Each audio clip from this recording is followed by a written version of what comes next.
ಎಲ್ಲರಿಗೂ ನಮಸ್ಕಾರಗಳು. ಶಿವನ ವಿವಿಧ ಅವತಾರಗಳಲ್ಲಿ ನಟರಾಜ ಅವತಾರವನ್ನ ನೀವು ಗಮನಿಸಿರಬಹುದು. ನಟರಾಜನ ವಿಗ್ರಹವನ್ನ ಅಥವಾ ಫೋಟೋವನ್ನ ನಾವು ಹೆಚ್ಚಾಗಿ ಕಲೆಯನ್ನು, ನೃತ್ಯವನ್ನ ಆರಾಧಿಸುವವರ ಬಳಿ ನೋಡಬಹುದು. ನಟರಾಜನು ತನ್ನ ಪಾದದ ಕೆಳಗೆ ಪುಟ್ಟ ರಾಕ್ಷಸನನ್ನ ತುಳಿದುಕೊಂಡಿರುವುದನ್ನ ನಾವು ಗಮನಿಸಬಹುದು. ನಟರಾಜನ ಪಾದದ ಕೆಳಗಿರುವ ಈ ಪುಟ್ಟ ರಾಕ್ಷಸ ಯಾರು? ನಟರಾಜನೇಕೆ ಈ ರಾಕ್ಷಸನನ್ನ ತನ್ನ ಪಾದದಲ್ಲಿ ಹಿಡಿದುಕೊಂಡಿದ್ದಾನೆ? ಬನ್ನಿ ಇದರ ಕುರಿತಾಗಿ ಇವತ್ತಿನ ವಿಡಿಯೋ. ಶಿವನ ನಾಟ್ಯ ರೂಪದಲ್ಲಿರುವ ಅವತಾರವನ್ನ ನಟರಾಜ ಎಂದು ಕರೆಯಲಾಗುತ್ತೆ. ಶಿವನ ಈ ರೂಪವನ್ನ ಸಾಮಾನ್ಯವಾಗಿ ಡ್ಯಾನ್ಸ್ ಕ್ಲಾಸ್ಗಳಲ್ಲಿ, ಕಲೆಯನ್ನು ಪ್ರಶಂಸಿಸುವ ಸ್ಥಳಗಳಲ್ಲಿ ನೋಡಬಹುದು. ಭರತನಾಟ್ಯ ನೃತ್ಯವನ್ನು ಮಾಡುವುದಕ್ಕೂ ಮುನ್ನ ನಟರಾಜನ ಆರಾಧನೆಯನ್ನ ಮಾಡುವುದು ಕ್ರಮ.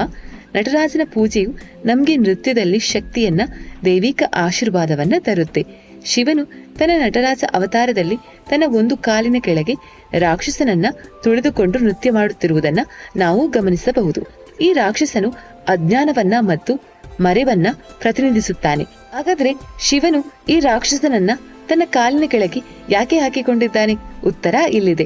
ಹಿಂದೂ ದಂತಕಥೆಗಳ ಪ್ರಕಾರ ಶಿವನು ತನ್ನ ನಟರಾಜ ಅವತಾರದಲ್ಲಿ ಕಾಲಿಗೆ ಕೆಳಗೆ ಹಾಕಿಕೊಂಡಿರುವ ರಾಕ್ಷಸನ ಹೆಸರೇ ಅಪಸ್ಮರ ರಾಕ್ಷಸ. ಅಪಸ್ಮರ ಕೇವಲ ರಾಕ್ಷಸನಲ್ಲ, ಅವನು ಅಜ್ಞಾನ, ಅಹಂಕಾರ ಮತ್ತು ಮರೆವುಗಳನ್ನ ಪ್ರತಿನಿಧಿಸುವ ರಾಕ್ಷಸನಾಗಿದ್ದಾನೆ. ಜ್ಞಾನ ಮತ್ತು ಅಜ್ಞಾನ ಎಂಬುದು ನಮ್ಮ ಜೀವನದಲ್ಲಿ ಸಿಹಿ ಕಹಿ ಇದ್ದಂತೆ. ಸಿಹಿ ಒಂದೇ ಇದ್ದರೆ ಸಾಲದು, ಕಹಿಯೂ ಇರಬೇಕು. ಅದರಂತೆ ಜ್ಞಾನ ಒಂದೇ ಇದ್ದರೆ ಸಾಲದು, ಅಜ್ಞಾನವೂ ಇರಬೇಕು. ನಮಗೆ ಅಜ್ಞಾನವಿಲ್ಲದಿದ್ದರೆ ಜ್ಞಾನವು ಮೌಲ್ಯಯುತವಾಗಿರುವುದಿಲ್ಲವಾದ್ದರಿಂದ ನಾವು ಅವನನ್ನ ಸಂಪೂರ್ಣವಾಗಿ ತೊಡೆದು ಹಾಕಲು ಸಾಧ್ಯವಿಲ್ಲ. ಆದ್ದರಿಂದ ಭಗವಾನ್ ಶಿವನು ಅವನನ್ನು ಕೊಲ್ಲುವ ಬದಲಾಗಿ ತನ್ನ ಪಾದದ ಕೆಳಗೆ ಬಂಧಿಸಿ ಇಟ್ಟುಕೊಂಡಿರುತ್ತಾನೆ. ಶಿವನು ತನ್ನ ಪಾದದ ಕೆಳಗೆ ಅಪಸ್ಮರನನ್ನ ಬಂಧಿಸಿರುವ ಮೂಲಕ ಅಜ್ಞಾನವನ್ನು ನಿಯಂತ್ರಿಸುವ ಸಂದೇಶವನ್ನ ಸಾರುತ್ತಾನೆ. ಹಾಗಾದ್ರೆ ರಾಕ್ಷಸ ಅಪಸ್ಮರ ಜನಿಸಿದ್ದು ಹೇಗೆ? ಪೌರಾಣಿಕ ನಂಬಿಕೆಯ ಪ್ರಕಾರ ನಟರಾಜನ ಪಾದದ ಕೆಳಗಿರುವ ರಾಕ್ಷಸನು ಬ್ರಹ್ಮಾಂಡದ ಅಜ್ಞಾನ ಮತ್ತು ದುರಹಂಕಾರದಿಂದ ಜನಿಸಿದನು ಎಂದು ಹೇಳಲಾಗುತ್ತೆ. ಋಷಿಗಳು ಮತ್ತು ತಪಸ್ವಿಗಳು ತಾವು ತಪಸ್ಸಿನ ಮೂಲಕ ದೇವರು ಮತ್ತು ದೇವತೆಗಳಿಂದ ಪಡೆದ ಜ್ಞಾನದ ಮೇಲೆ ಅತಿಯಾದ ಅಹಂಕಾರವನ್ನ ಬೆಳೆಸಿಕೊಂಡು ಕೊನೆಗೆ ದೇವರು ಮತ್ತು ದೇವತೆಗಳ ಶಕ್ತಿಯನ್ನೇ ಪ್ರಶ್ನಿಸಲು ಆರಂಭಿಸಿದರು. ಋಷಿಗಳು ಮತ್ತು ತಪಸ್ವಿಗಳು ಮಾಡಿದಂತಹ ಈ ತಪ್ಪಿನಿಂದ ನರನು ನಕಾರಾತ್ಮಕ ಶಕ್ತಿಯಾಗಿ ಹೊರಬಂದನು. ಅಪಸ್ಮರನಿಗೆ ಸಾಮಾನ್ಯ ಜನರ ನೆನಪಿನ ಶಕ್ತಿಯನ್ನ ಮತ್ತು ದೃಢವಾದ ಮನಸ್ಸನ್ನ ಕಸಿದುಕೊಳ್ಳುವ ಶಕ್ತಿ ಇತ್ತು.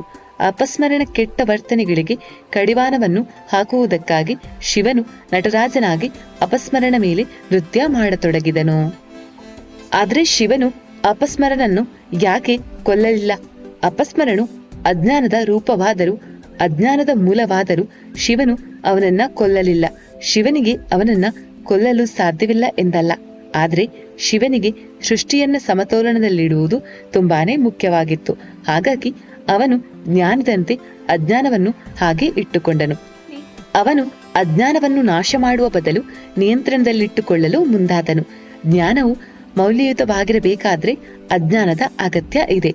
ಬೆಳಕಿಗೆ ಕತ್ತಲೆ ಇರುವಂತೆ ಅಜ್ಞಾನವು ನಮ್ಮನ್ನು ಕಲಿಯಲು ಪ್ರೇರೇಪಿಸುತ್ತದೆ. ಅದಕ್ಕಾಗಿ ಶಿವನು ಅಪಸ್ಮರನನ್ನ ಕೊಲ್ಲುವ ಬದಲು ತನ್ನ ಪಾದದ ಕೆಳಗೆ ಇಟ್ಟುಕೊಂಡು ಅಜ್ಞಾನವು ಜ್ಞಾನವನ್ನ ಸ್ವಾಧೀನಪಡಿಸಿಕೊಳ್ಳದಂತೆ ಮಾಡಿದನು. ಆಧ್ಯಾತ್ಮಿಕ ದೃಷ್ಟಿಕೋನದಿಂದ ನಾವು ನೋಡುವುದಾದ್ರೆ ಅಪಸ್ಮರನು ನಮ್ಮೊಳಗಿನ ಗುಪ್ತವಾದ ಅಹಂಕಾರವನ್ನ ಮತ್ತು ಅಜ್ಞಾನವನ್ನ ಪ್ರತಿನಿಧಿಸುತ್ತಾನೆ. ನಟರಾಜನ ನೃತ್ಯವು ನಮ್ಮಲ್ಲಿನ ನ್ಯೂನ್ಯತೆಗಳನ್ನ ತೊಡೆದು ಹಾಕಲು ಪ್ರಯತ್ನಿಸುವ ಬದಲು ಅವುಗಳು ನಾವು ಮೊದಲು ನಿಯಂತ್ರಿಸಬೇಕು ಎಂಬುದನ್ನ ಹೇಳುತ್ತೆ. ಯಾವಾಗ ನಾವು ನಮ್ಮಲ್ಲಿನ ಪ್ರಕ್ಷುಬ್ಧತೆಯನ್ನ ಮತ್ತು ಅಹಂಕಾರವನ್ನ ಶಾಂತಗೊಳಿಸುತ್ತೇವೆಯೋ ಆಗ ನಿಜವಾದ ಜ್ಞಾನ ಏನು ಎಂಬುದು ನಮಗೆ ತಿಳಿಯುತ್ತೆ.